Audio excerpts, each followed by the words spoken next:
안녕하세요. 망투예요. 오늘은 제가 정말 기분 좋은 소식을 들고 왔습니다. 망투가 글쎄 구독자 1000명을 달성했어요. 와! 처음에는 정말 막연했어요.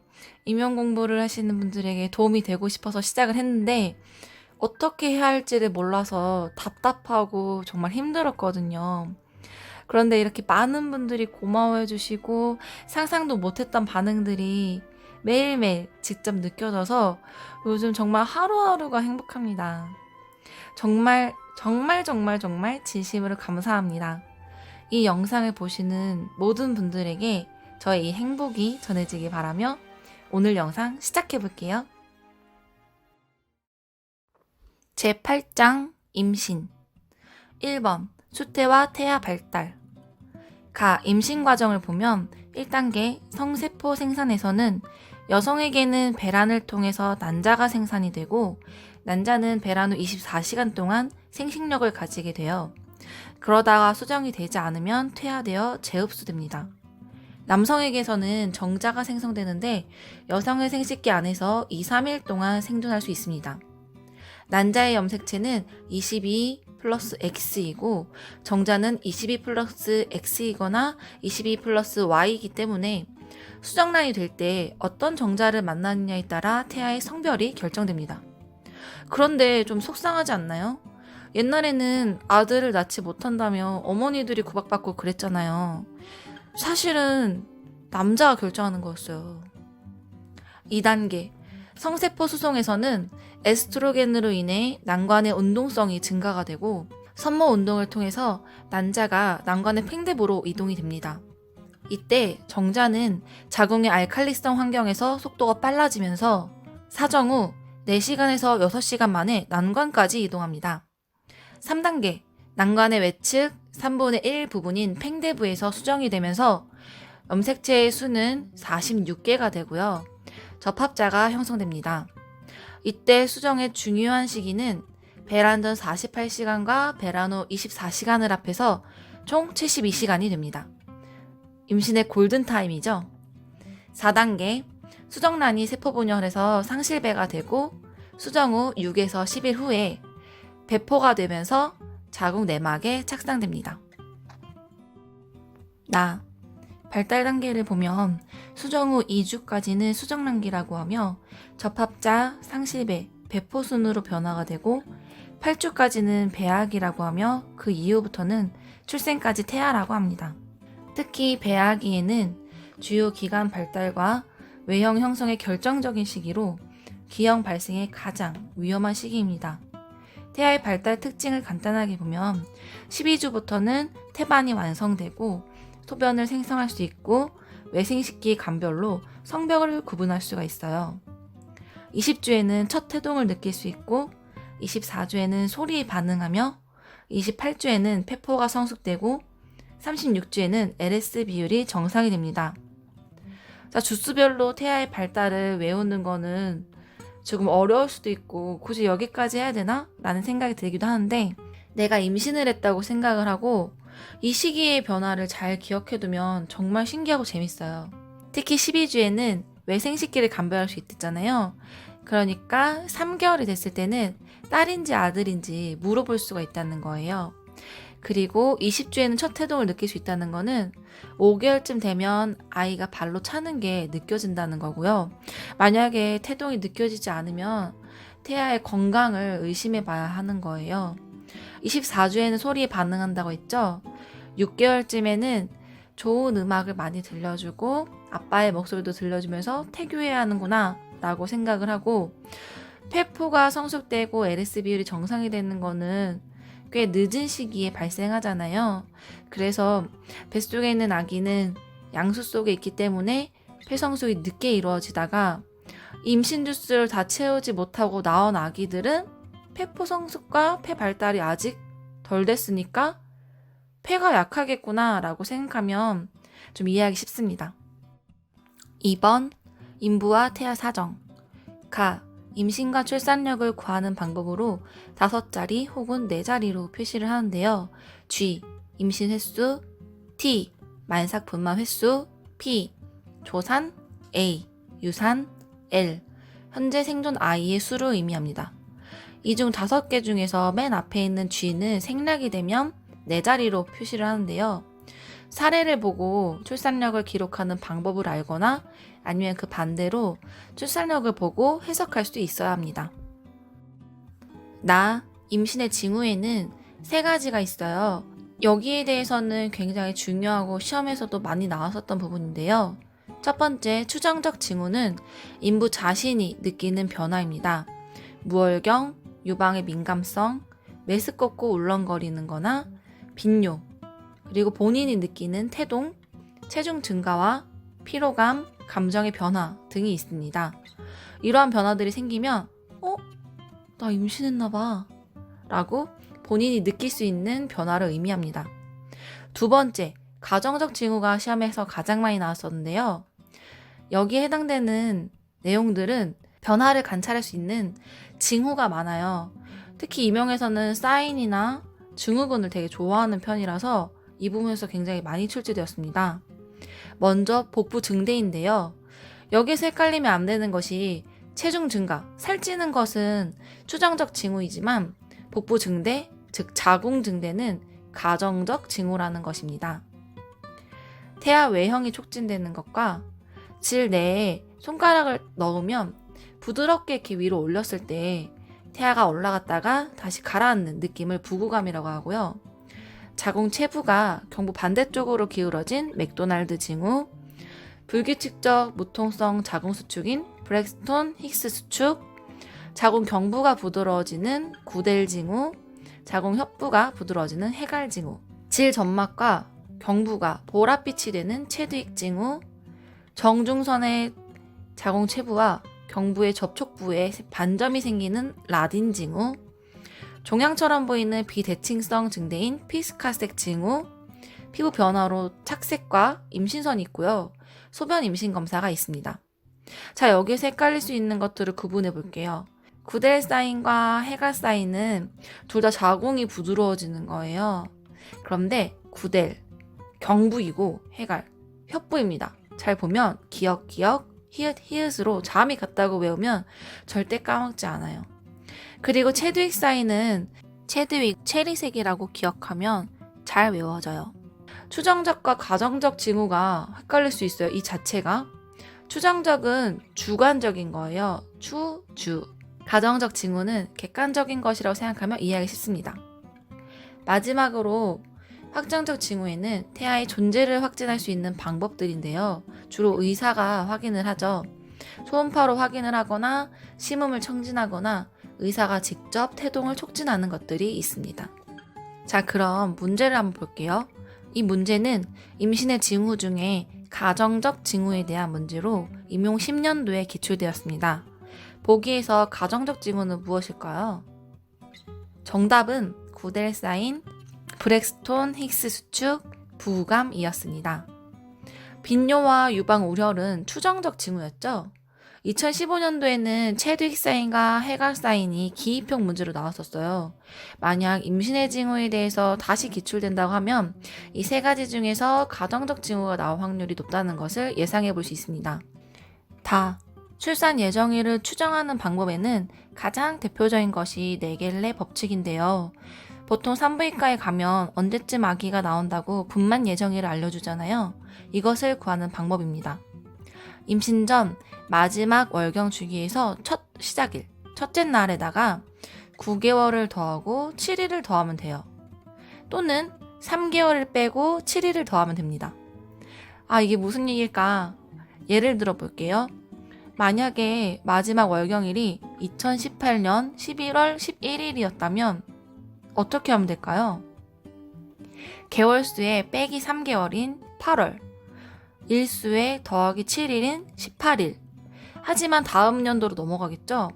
그래서 2019년 8월 18일이 분만 예정일이 되는 것입니다. 여기에서 알아둬야 할 기본적인 개념은요. 2월은 28일까지 있다는 것이고 30일인 달과 31일인 달이 있으니까 잘 구분해서 계산해야 합니다. 두 번째, 자궁 저부의 높이는 자궁 저부의 위치를 보고 대략 몇 주쯤 되는지 추측하는 것인데요. 12주에는 자궁 저부가 칠골결합 위로 올라오고 20주에는 제하부, 36주에는 검상돌기까지 올라오는데 이후부터는 하강이 됩니다. 그래서 가장 높이 올라오는 게 검상돌기예요. 그런데 이 주수에 이보다 낮은 위치에 있다면 자궁 내 성장지연이거나 양수가 적다는 것을 의심해 볼 수 있는 거예요. 세 번째는 맥도날드 법칙이고 줄자를 이용해서 칠골결합에서부터 자궁 저부까지 길이를 측정하는 것인데 이 길이를 센티미터 단위로 하고요. 임신 개월수를 구할 때는 곱하기 7분의 2를 하고 임신 주수를 구할 때는 거기에 곱하기 4를 더하면 됩니다. 태아 사정에는 다양한 방법들이 있는데요. 먼저 인부가 태동을 자가 측정하는 방법은 하루 중 일정한 시간에 태아의 움직임을 세고 기록하는 것입니다. 1시간 이내에 3회 이상의 태동을 느끼면 정상이라고 해요. 두 번째, 태아 심음 측정은 태아의 선진부가 어느 위치에 있는지와 임신 주수에 따라 태아 심음 위치가 달라집니다. 세 번째, 양수 검사인데요. 정상 양수는 투명합니다. 그런데 태변으로 착색이 되고 불투명하고 약간 푸르스름한 경우에 만약 태아가 둔이이면 그럴 수 있지만 두정이인 경우에는 태아 질식을 의미합니다. 왜냐하면 태아가 저산소증, 제대 압박의 상황에 있을 때 미주신경 자극으로 인해서 장의 연동 운동이 증가가 되고 항문 관략근이 이완되어서 태변이 배출되기 때문이에요. 마지막으로 임상검사에서는 임신 16주에서 18주 사이에 진행되는 3중 검사가 대표적이고 AFP, 에스트리올, HCG 이 세 가지를 검사하며 기형아 검사라고도 합니다. 먼저 AFP가 증가되면 이분 척추, 문해아 등의 신경관 결함이거나 다태 임신을 의심해 볼 수 있고요. AFP가 하강되면 3염색체성인 다운 증후군이거나 에드워드 증후군, 그리고 포상기태 등을 의심해 볼 수 있습니다. 에스트리올은 태아 안녕과 태반의 기능을 확인할 수 있고요. 소변으로 배설이 되는데요. 만약 에스트리올이 감소가 된다면 자간 전증이거나 태반이 박리된 것을 의미하기도 합니다. 육모성선 자극 호르몬, 즉 HCG는 수정란이 착상하고 나서부터 증가가 되면서 2, 3일경에 2배가 되고 60에서 70일경에 최고치가 됩니다. 이후 다시 감소가 되는 게 정상인데요. 만약 HCG가 낮으면 유산이거나 자궁 외 임신일 수 있고 HCG가 높으면 다태 임신이거나 다운 증후군을 의심해 볼 수 있습니다. 그런데 임신 100일 이후에도 HCG가 계속 높은 농도로 유지가 된다면 포상기태이거나 육모상피암일 가능성도 있어요. 그리고 가장 대중적이고 빨리 확인할 수 있는 임신 반응 검사는 엘리사 검사이며 임신 테스트기가 이 원리로 진행되는 검사입니다. 소변 내에 있는 HCG를 확인하는 거죠. 3번, 임신과 생리적 변화. 자, 여기에서는 임신 시 생기는 변화에 대해서 각 기간별로 정리해서 증상과 기전에 대해서 공부해야 합니다. 임신을 유지하기 위한 프로게스테론의 영향과 자궁 증대로 인한 영향을 구분해서 떠올리면 이해하기 쉽습니다. 첫 번째, 소화기계에서는 프로게스테론의 증가로 인해서 식도 관략근이 이완되어 역류가 되고 위운동이 감소되어서 소화가 지연되어서 가스마리가 발생합니다. 이때 자궁이 증대되면서 위를 압박하여 증상이 더 심해져요. 또한 장의 연도 운동도 감소가 되고 증대된 자궁 압박으로 인해서 변비가 발생하고요.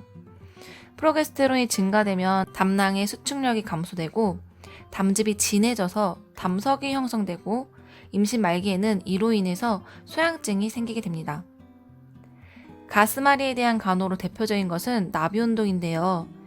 책상 다리로 앉아서 팔을 곧게 펴고 머리 위로 올렸다가 허리 아래로 내리는 것을 반복하는 것입니다. 다음으로 호흡기계에서는 임신이 진행됨에 따라 태아와 태반의 산소 소모량이 증가되어서 호흡이 증가되고 커진 자궁이 횡격막을 압박해서 호흡곤란이 유발되는데 이는 특히 임신 말기에 자궁 저부가 검상돌기까지 상승되었을 때 심해집니다. 심혈관계에서는 먼저 혈액량의 변화로 임신 32주에 가장 많이 증가되는데요.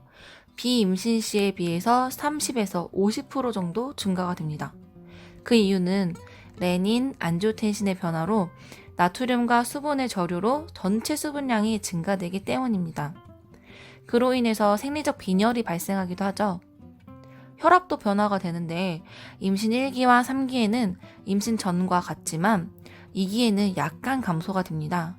특히 20에서 24주에 가장 낮은데 그 이유는 혈관 확장작용을 하는 에스트로겐과 프로스타글란딘이 증가되기 때문이에요. 그렇기 때문에 혈액량이 이렇게 많이 증가를 하더라도 혈압이 올라가지 않고 유지할 수 있게 됩니다.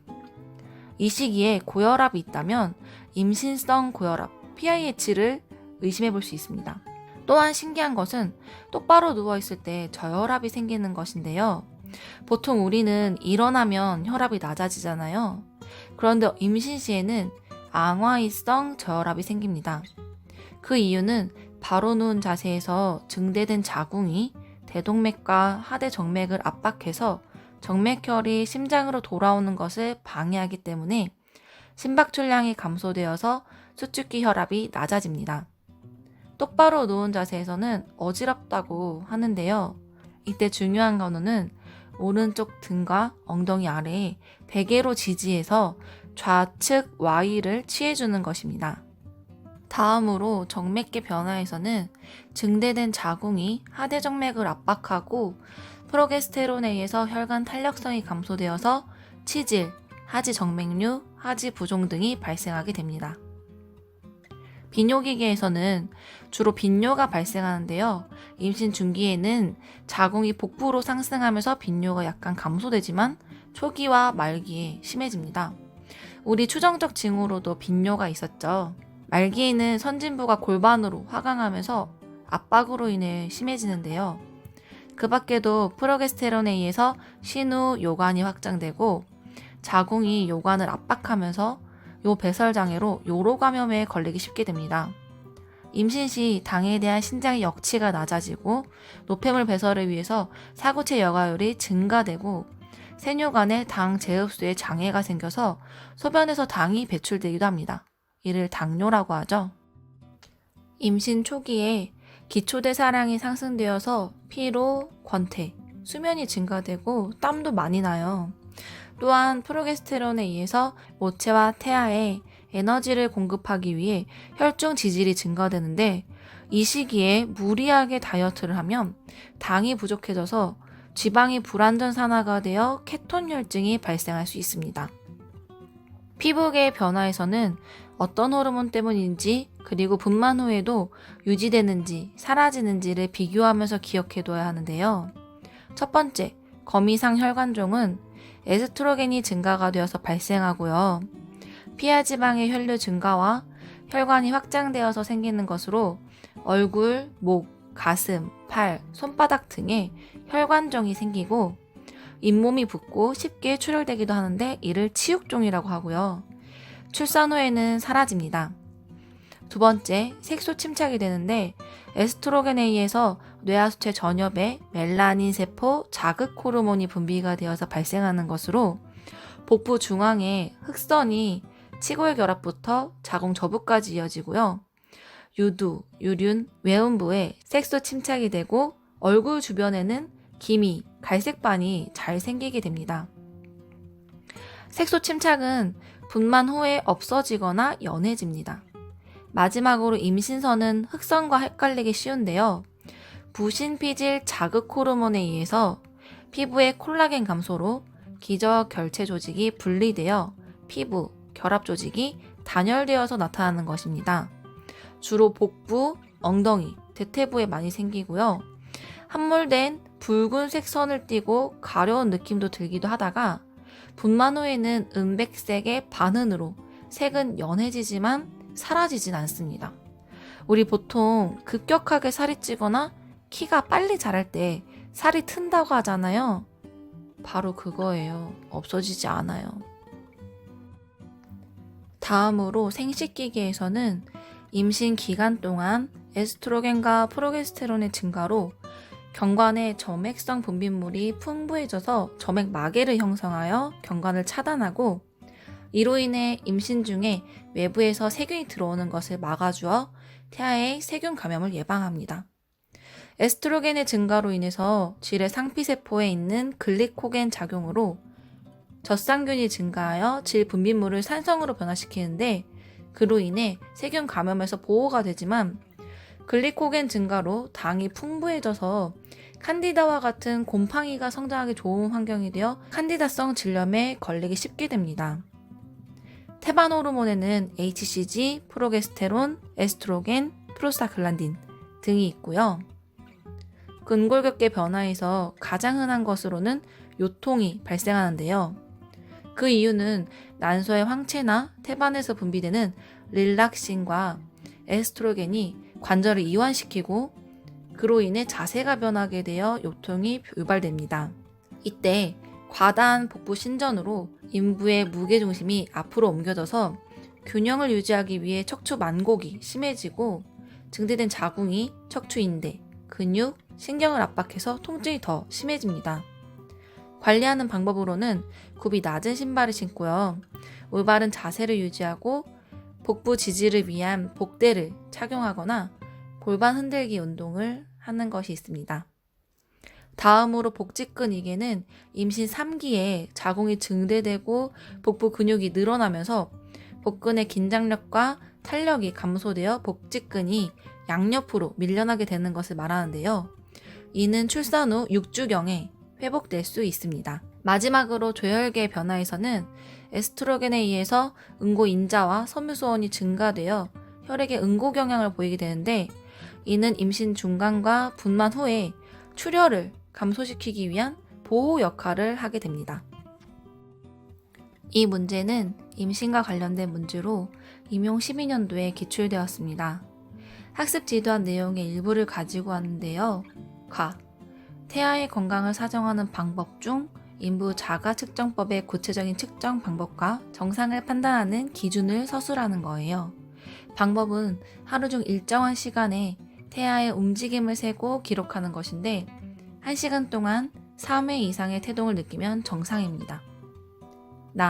임신으로 인한 요통의 발생 기전 및 관리 방법으로는 난소의 황체나 태반에서 분비되는 릴락신과 에스트로겐이 관절을 이완시키고 자세를 변하게 해서 요통이 유발되는데, 이때 자궁이 증대되면서 몸의 무게중심이 앞으로 쏠리며 척추 만곡이 생기고 근육, 신경, 인대를 압박해서 통증이 더 심해진다고 했죠. 관리 방법으로는 굽이 낮은 편한 신발을 신고 평상시 바른 자세를 유지하며 복부를 지지하기 위한 복대를 사용하고 골반 흔들기 등의 운동을 실시합니다. 자간전증의 발생 시기와 경한 자간전증의 증상 및 자가관리 방법을 서술하는 것인데요. 발생 시기는 임신 20주 이후에 발생하며, 경한 자간전증의 경우 혈압이 140에 90 이상이고 160에 110을 넘지 않습니다. 고혈압, 부종, 체중 증가, 단백뇨 등의 증상이 있고, 자가관리 방법으로는 좌측 와이를 취하여 태반 관류와 혈액순환을 촉진시켜주고, 가벼운 운동으로 근육의 긴장을 완화시켜주고, 평소에 혈압, 체중 등을 측정해서 관찰하고, 충분한 단백질 섭취와 적절한 염분 섭취를 합니다. 임신 시 요통에 대한 문제와 자간전증에 대한 문제는 이후에도 또다시 기출되었었어요. 그리고 보기에는 나와 있지만 문제로 출제되지 않은 입덧에 대한 내용도 눈여겨봐두면 더 좋겠네요. 4번 인부의 산전간호. 임신을 하게 되면 주기적으로 검진을 해야 하는데요. 7개월까지는 4주마다, 29에서 36주 사이는 2주마다, 37주부터는 매주 해야 합니다. 특히 이 시기에 영양 섭취가 굉장히 중요한데, 비임신 시보다 하루 300칼로리를 더 섭취하고요. 전체 임신 기간 동안 11에서 16kg 정도 증가되는 것을 목표로 합니다. 단백질은 태아의 성장과 뇌발달을 도와주고, 엽산은 신경계 기형을 예방하는 데 좋습니다. 임신 전 3개월부터 복용하는 것이 좋아요. 그 밖에도 칼슘을 섭취해 주어서 하지 경련을 예방해야 하는데요. 하지 경련은 수면 중에 갑작스럽게 다리와 둔부에 경련이 일어나는 것을 말하며, 자궁 증대로 인해 신경이 압박되고 혈액순환이 안 되어서 발생하는데 저칼슘 혈증 시에 더 심해지기 때문입니다. 유방의 변화는 에스트로겐과 프로게스테론에 의해서 확대되고 결절이 만져지기도 하며 선방세포가 발달되어 유방 발달이 자극됩니다. 몽고메리선이 발달하면서 윤활유 분비로 유두를 보호하고 유연하게 해주는데 비누로 자꾸 닦아내면 안 되고요. 임신 16주에 프로락틴 효과로 노르스름한 점액선 분비물인 전초유가 소량씩 나오게 되면서 이게 마르면서 가피가 되어 유관이 막힐 수 있기 때문에 따뜻한 물로 씻어주어 유관이 막히지 않게 유지하는 것이 중요합니다. 제9장 임신 시 건강 문제 1번 다태 임신. 다태 임신이란 쌍둥이를 말하는 건데요. 일란성과 이란성으로 구분이 됩니다. 일란성 쌍둥이는 한 개의 수정란이 분열 과정을 통해서 두 개로 나뉘어진 것으로 거의 똑같은 모습으로 태어나는데요. 이란성 쌍둥이는 두 개의 수정란에서 따로 성장하는 거예요. 그래서 외모가 다르고 성별이 다르게 태어나기도 하죠. 요즘에 점점 이란성 쌍둥이가 증가되는 이유는 불임 환자가 증가되면서 불임 치료 시 배란 유도제로 다수의 난자가 배란돼서 발생하며 그 밖에도 유전적 요인이 있습니다. 이때 태반, 육모막, 양막은 항상 태아의 수와 같습니다. 다태 임신의 문제점은 모체의 경우 빈혈, 전치태반, 태반 조기박리, 양수 과다증, 자간전증, 저긴장증의 위험성이 높아지고요. 태아에게는 선천성 기형이 되거나 조선으로 인한 호흡곤란증, 태아 위치 이상 등의 가능성이 높아지고 가장 위험한 것은 쌍둥이 간 수혈 증후군인데요. 일란성 쌍둥이일 때 육모막이 하나인 경우에 태반에서 동맥과 동맥 간의 문합으로 쌍둥이 중 하나에는 크고 과다혈증이 되고 다른 하나에는 혈액량이 감소되고 작고 창백해져서 둘 다 위험해질 수 있습니다. 2번 철분 결핍성 빈혈. 생리적 빈혈이 생기는 기전으로는 혈장량이 증가하는 것에 비해서 적혈구 생산량의 증가가 적기 때문에 혈액이 희석 상태가 되어서 나타나요. 임신 시 빈혈 기준으로는 혈색소와 헤마토크리트의 수치를 확인하는데요. 임신 1기에는 혈색소 11, 헤마토크리트 37%, 2기에는 10.5, 35%, 3기에는 10, 33%로 혈색소는 0.5씩 줄어들고 헤마토크리트는 2%씩 감소되는 규칙을 발견할 수 있습니다. 인부에게 철분 결핍성 빈혈이 잘 생기는데요. 그 이유는 임신 중반 이후부터는 모체의 철분이 태아에게 운반되어서 태아의 간에 저장되기 때문이에요. 또한 충분히 철분 섭취를 하지 못하게 되면 저장되어 있던 철분이 고갈되어서 더 심해집니다. 빈혈이 심해지거나 기간이 길어지면 피로감이 더 증가가 되고 심장기능 부전증이나 유산, 조산 등의 위험이 증가가 되기 때문에 충분히 철분을 섭취해줘야 하는데요. 철분 제제는 임신 4개월부터 투여해야 해요. 그 이유는 임신 초반에는 이 철분 제제 때문에 임신 오조증이 더 심해지기 때문입니다. 3번 양수 과다증. 정상적으로 임신 말기의 양수는 1리터 정도인데요. 양수 과다증은 양수가 2000cc 이상이거나 즉 2리터 이상이거나 양수 지수가 20cm 이상으로 증가되는 경우를 말합니다. 원인으로는 대부분 태아의 위장계통 폐쇄 때문인데요. 정상적으로 태아가 양수를 삼키면 장으로 흡수가 되어서 태반을 통과해서 모체의 혈장과 교환이 됩니다. 그래서 일정한 양을 유지할 수가 있는데 만약에 식도나 위장계의 폐쇄로 태아가 양수를 삼키고 흡수하는 능력에 문제가 생기면 양수가 많아지는 거예요.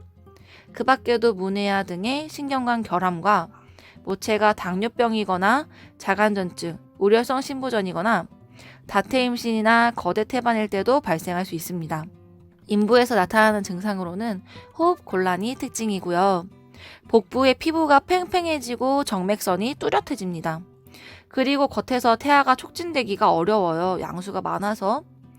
마지막으로 합병증에는 비정상적인 태위, 조기 파막이 되기 쉽고요. 그로 인해 유산과 조산이 발생하고 출산 후에는 자궁이 많이 늘어나 있었기 때문에 저긴장성 자궁 수축과 이완성 산후출혈이 발생할 수 있습니다. 이와 비교해서 양수 과소증은요. 양수의 양이 500cc 이하이거나 양수 지수가 5cm 이하인 것을 말하는 건데 이전에 설명드린 양수 과다보다 양수 과소가 훨씬 더 위험합니다. 양수 과소증의 원인으로는 태아의 요로계통이 폐쇄되어서 소변이 형성되지 않는 거예요. 또한 자궁 내 성장 지연이거나 만성적으로 양수가 누수되어서 그럴 수도 있고요. 과수가로 태반이 노화되었거나 조기 박리되어서 발생하기도 합니다. 쉽게 말하면 양수 과다증은 태아가 양수를 삼키지 못해서 많아지고 양수 과소증은 태아가 소변을 보지 못해서 양이 적어지는 것이라고 생각하면 이해하기 정말 쉬워요. 합병증으로는 제대 압박의 위험으로 태아가 질식할 수 있고요. 자궁광이 작아져서 자유로운 운동에 제한이 생겨서 태아가 굴곡되고 밀착되어 골격에 기형이 발생하고 그 밖에도 절단 등의 심한 기형이나 폐형성 부전증이 발생합니다. 5번 자간전증. 임신성 고혈압 장애인 자간전증은 임신 중독증이라고도 하는데요. 임신 전에는 정상이었는데 임신 20주 이후에 고혈압, 부종, 단백뇨가 발생하는 혈관 경련성 질환입니다. 진단검사는 혈압, 체중, 신장 검사로 하는데요. 단백뇨는 없고 혈압만 높다면 임신성 고혈압이라고 해요. 병태 생리를 볼게요. 태반 관류가 감소되면서 혈관 내피세포에 해로운 엔도텔린이라는 것이 생산되면서 혈관 경련과 혈관 내피세포가 손상되어서 각 기관의 혈관 관류가 감소돼요. 그러면서 뇌, 눈, 폐, 간, 신장 등의 기능이 감소가 됩니다. 또한 이 시기에 엔도텔린에 의한 혈관 경련과 수축뿐만 아니라 혈관을 수축시키는 안지오텐신2에 대한 민감성이 증가가 되고 그로 인해 혈압이 높아져요. 혈관 내피 손상으로 모세혈관 투과성이 증가되어 부종이 발생하는 증상은 각 기관별로 나누어서 정리해야 하는데요. 이러한 경우에 각 기관을 위에서부터 아래로 내려오면서 순서대로 기억해야 외우기가 쉽습니다. 먼저 뇌부종으로 인해서 두통, 오심구토, 과반사, 경련, 발작 등이 발생하고요. 망막의 세동맥 수축과 경련으로 인해서 시야가 흐려지고 폐부종으로 인해서 호흡곤란이 발생하고 간 기능 손상으로 간 비대, 오상복부 통증, 간 수치가 증가되고요. 사고체 손상과 사고체 여과율 감소로 핍뇨, 단백뇨 등이 발생하는데 이때 소변으로 단백이 빠져나가면서 혈청 알부민이 감소되어 교제삼투압은 낮아지고 그로 인해 부종이 심해지고 체중이 증가가 됩니다. 또한 태반의 관류가 감소되어서 태반 조기박리, 태아 저산소증 등이 발생하고요. 그 밖에도 혈액 응고장애, 용혈 등이 있는데 이를 헬프 증후군이라고 하죠. H는 헤몰라이시스, 용혈을 의미하고 그로 인해 혈청 빌리루빈이 증가가 되고요. 이 L은 Elevated Liver Enzyme, 간 효소 상승을 말하고요. LP는 Low Platelet, 혈소판 저하를 말하고 혈소판이 10만 개 이하로 감소가 되어서 응고가 잘 되지 않습니다. 자간전증의 증상은 경증과 중증으로 구분하는데요. 먼저 혈압이 140에 90 이상이고 단백뇨는 2 포지티브 이하이면 경증, 혈압이 160, 110 이상이고 단백뇨가 3 포지티브 이상이면 중증이라고 하고요. 경증은 의존성 부종과 체중 증가가 나타나지만 중증은 뇌부종, 시야 흐림, 폐부종, 간비대, 핍뇨 등의 전신 증상으로 발현됩니다. 중증 자간전증 시에는 치료 약물과 간호가 굉장히 중요한데요. 대표적인 자간전증 약물로는 황산 마그네슘입니다. 중추신경 억제제로 경련과 중추신경계 불안정을 감소시켜주고 평활근을 이완시켜서 동맥이 확장되고 혈압이 감소됩니다. 이때 독성 증상을 관찰해야 하는데요. 만약 약물 독성 증상을 보인다면 즉시 중단을 해야 해요. 중추신경 억제에 대해서는 심부근 반사를 확인해서 심부근 반사가 소실되면 위험한 상태입니다.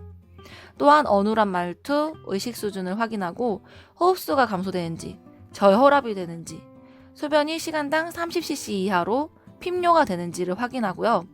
독성 반응 시에는 황산마그네슘 투여를 중단하고 중화제인 10% 칼슘 글루코네이트 약물을 투여합니다. 이 문제는 자간전증, 임신성 고혈압 장애에 대한 문제이고요. 임용 17년도에 기출되었습니다. 간호기록지에 제시된 40세의 이 씨는 임신 35주 된 인부인데요. 임신성 고혈압은 20주 이후에 발생하고 35세 이상의 인부에게 발생된 가능성이 높기 때문에 사례를 이렇게 제시한 것 같아요. 기억, 황산마그네슘을 투여하는 이유는 약물 기전을 설명하면 되는데요. 중추신경 억제제로 경련과 신경계 불안정성을 감소시켜주고 평활근을 이완시켜 동맥이 확장되어 혈압이 감소된다고 했죠. 따라서 효과는 경련 완화와 혈압 감소입니다. 니은에서 신부관 반사를 확인한 이유는 황산마그네슘의 독성을 확인하기 위한 것이며 중추신경을 억제하여 신부관 반사가 소실되는 것이 특징인데 간호기록지를 보면 신부관 반사가 1+라는 것은 정상은 2+이기 때문에 약간 감소된 것을 의미합니다. 마지막으로 황산마그네슘으로 인한 독성작용이 나타났을 때 투여하는 약물은 10% 칼슘 글루코네이트입니다. 6번 당뇨. 임신성 당뇨에서는 임신, 분만 시기 변화에 따라서 혈당과 인슐린 요구량의 변화를 비교해 봐야 하는데요. 1기에는 저혈당이 발생합니다. 그 이유는 세 가지예요. 첫째, 모체의 췌장에 베타세포를 자극해서 인슐린이 증가되고, 둘째, 혈당은 태반을 통해서 태아에게 이동하는데 인슐린은 태반을 통과하지 않아서 혈당이 낮아지고, 셋째, 임신 초기에 임신 오조증으로 음식 섭취가 감소되어 저혈당이 발생합니다. 2기와 3기에는 당뇨가 생기기 좋은 시기인데요. 그 이유는 태반 호르몬인 코티졸, 태반 락토젠, 에스트로겐, 프로게스테론, 인슐린 분해 요소가 인슐린의 기량작용을 해서 인슐린 저항성이 증가가 되기 때문입니다. 분만 후에는 금식과 신진대사 증가로 저혈당이 되고요. 태반이 배출되면서 태반 호르몬이 감소되어 인슐린 요구량이 현저하게 감소가 되고 수유기에는 모체의 당이 모유로 나가기 때문에 저혈당이 될 수 있습니다. 임신성 당뇨가 심해지면 발생할 수 있는 합병증으로는 자연유산, 양수과다증, 자간전증뿐만 아니라 감염의 위험성이 높아지고 케톤산증, 그리고 태아 거구증으로 인해 견감난산의 위험성이 높아집니다. 이 시기에 식이요법으로 혈당을 조절하는 것이 중요하고요. 가벼운 운동을 할 수는 있지만 자궁수축 증상이 느껴지면 즉시 중단을 해야 합니다. 당뇨병 인부의 경우에 경구용 제제는 태아 기형이 발생할 수 있어서 금기이며 인슐린 주사를 해야 하고 당뇨 산모의 경우에는 항당뇨성 효과로 모유 수유가 좋습니다. 분만 후 피임을 할 때 경구 피임약을 복용하면 인슐린 기량 효과로 당뇨병이 악화되고요. 섬유소원과 응고인자 증가로 혈전색전증 위험이 더 높아져요. 그래서 위험하고 자궁내 장치는 감염이 발생하기 때문에 피해야 합니다. 당뇨 관련 내용들은 거의 매년 기출되고 있기 때문에 성인 간호학의 당뇨 파트뿐만 아니라 모성에서 나오는 당뇨 관련 내용들도 자세하게 공부해두면 좋을 것 같아요. 7번 갑상선 기능 항진증. 진단검사는 TSH가 감소되고 프리T4가 증가되며 이때 치료제는 PTU를 복용하는데 이는 T4를 T3로 전환시키는 것을 억제하는 약물로 임신 시에는 최소량을 투여해서 태아가 선천성 갑상 기능 저하증이 되지 않게 해야 하고요. 수유 시에는 모유로 배설이 되기 때문에 금기입니다. 이와 비교해서 갑상선 기능 저하증은 신지로이드를 복용하고 임신 시에 태아의 신경 발달에 영향을 미칠 수 있기 때문에 50% 이상 용량을 더 증가해서 복용해야 해요. 그리고 출산 후에도 이전 용량으로 계속 투여합니다. 참고로 갑상선 기능 저하증 시 약물 투여는 평생 해야 하고 갑상선 기능 항진증은 18개월 정도 투여하다가 정상이 되면 약물 투여를 중단합니다. 8번 RH 동종 면역. 여기에서는 발생 기전이 굉장히 중요한데요. 먼저 RH-인 여성이 RH+인 남성과 임신을 하게 되면 임신한 첫 아이가 RH+일 때 출산 시에 태반이 떨어져 나가면서 태아의 혈액이 인부에게 노출이 됩니다.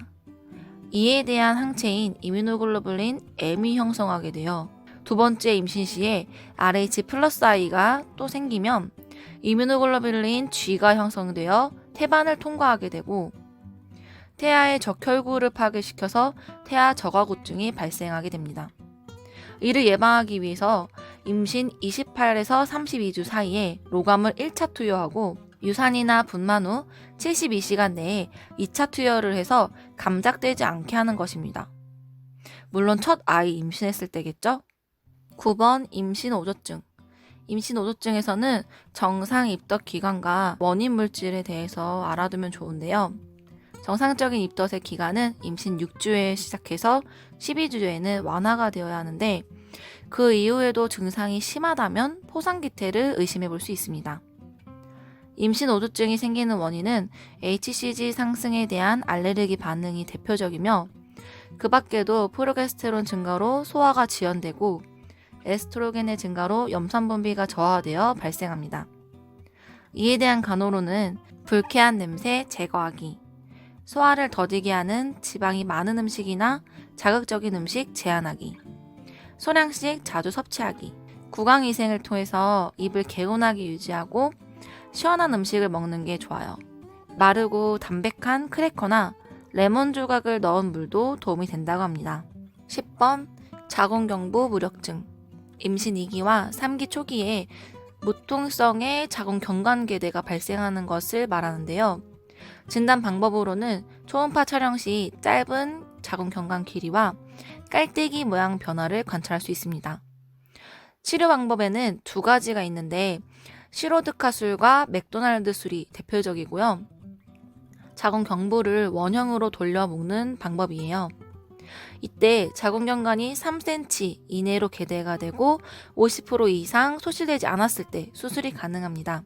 수술 시기는 12주에서 16주 사이에 실시하며 맥도날드 술 같은 경우는 37주 이후에는 봉합을 제거해서 질분만 하는 것인데 시로드카 술의 경우에는 대부분 봉합을 제거하지 않고 제왕절개를 통해 분만을 합니다. 수술 후에는 절대 안정을 해야 하고 필요시에는 자궁이완제를 투여합니다. 이해하기 쉽게 설명을 해볼게요. 임신 중에 자궁경관이 열리면 유산이 되기 쉽잖아요. 그렇기 때문에 열리지 않게 실로 묶어두었다가 분만 시기가 다가오면 실을 제거해서 분만하는 것을 말합니다. 제10장 임신 초기 출혈. 1번 자연유산. 유산은 임신 20주 이전에 임신이 종결되는 것을 말하며 종류에는 절방유산, 불가피유산, 불완전유산, 완전유산, 계류유산이 있습니다. 비교해서 봐야 하는데요.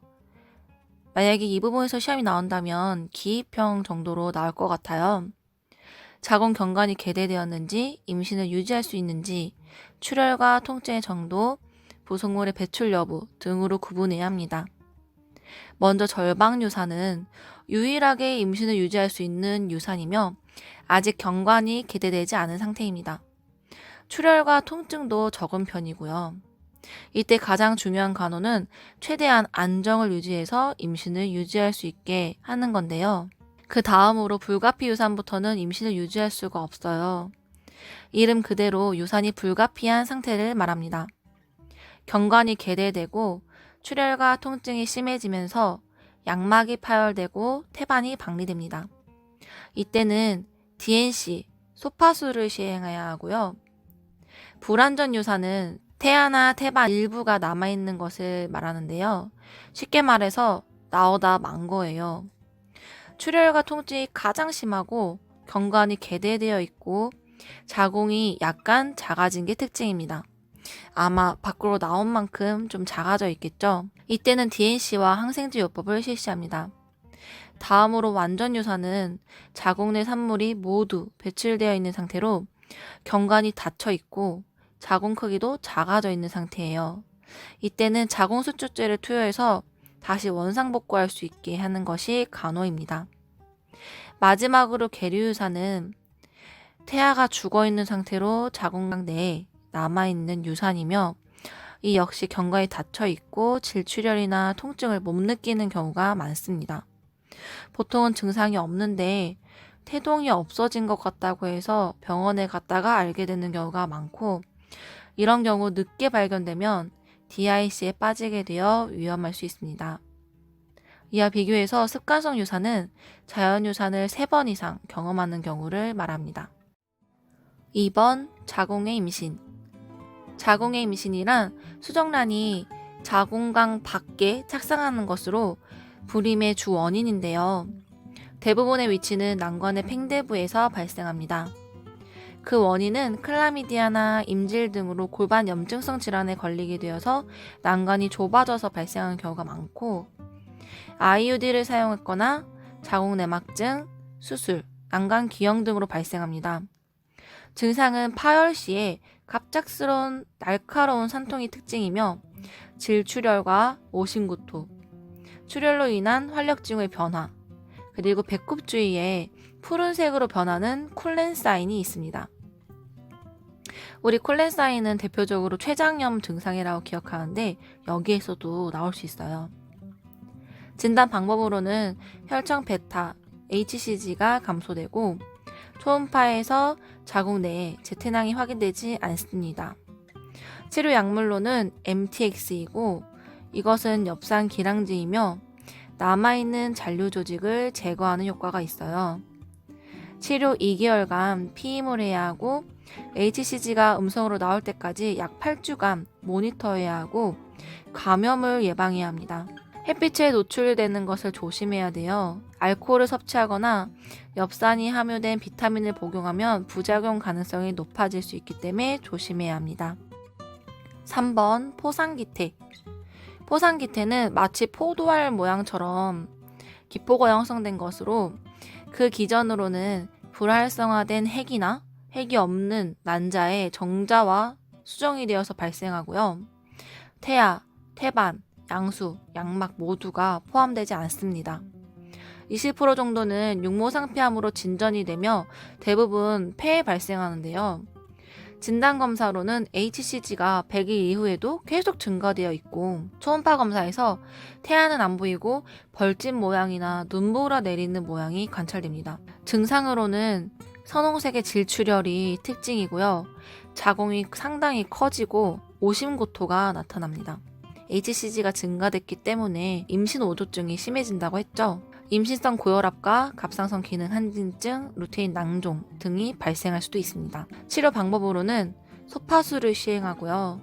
이 역시 MTX를 투여하는데 사실 MTX라는 게 항암 효과가 있는 약물인데 여기에서도 쓰여요. 이후 1년 동안 피임을 하면서 흉부 엑스레이와 HCG 수치를 관찰해서 육모상피암 전이를 지속적으로 확인해 봐야 합니다. 임신으로 인해서 HCG가 증가되는 것과 육모상피암 전이 때문에 증가되는 것이 헷갈릴 수 있기 때문에 임신을 피한 상태에서 확실하게 HCG 수치를 확인해야 돼요. 이때 피임 방법으로는 자궁 내 장치는 금기인데요. 그 이유는 자궁 내 장치를 하게 되면 자궁 천공 위험이 있기 때문에 하면 안 되고요. 구강 피임약을 권장합니다. 임신 초기 출혈에 대한 내용 중 자궁의 임신은 임용 17년도에 기출이 되었었는데 다시 임신 초기 출혈에 대한 부분에서 시험이 기출된다면 이번에는 포상기태가 나올 확률이 높을 것 같아요. 아직은 시험이 한 번도 나온 적이 없어서 제가 문제를 한번 만들어 봤어요. 만약에 나온다면 증상을 보고 진단명을 판단하고 이에 대한 중요한 검사와 이후에 시행해야 할 간호, 치료에 대해서 나올 확률이 가장 높습니다. 제11장 임신 후기 출혈 1번 전치태반. 임신 후기 출혈에는 두 가지가 대표적인데요. 전치태반과 태반 조기 박리로 구분해서 볼게요. 이 둘은 출혈, 자궁 저부 위치, 자궁의 긴장도를 비교해서 봐야 해요.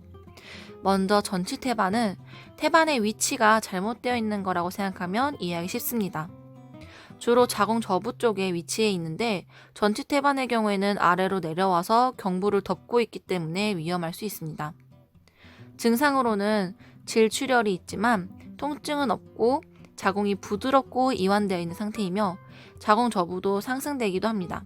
산모와 태아에게 미치는 영향으로는 조기 파막, 조산, 자궁 내 성장지염, 태반의 위치가 잘못되어서 선진부 위치도 이상이 생기고요.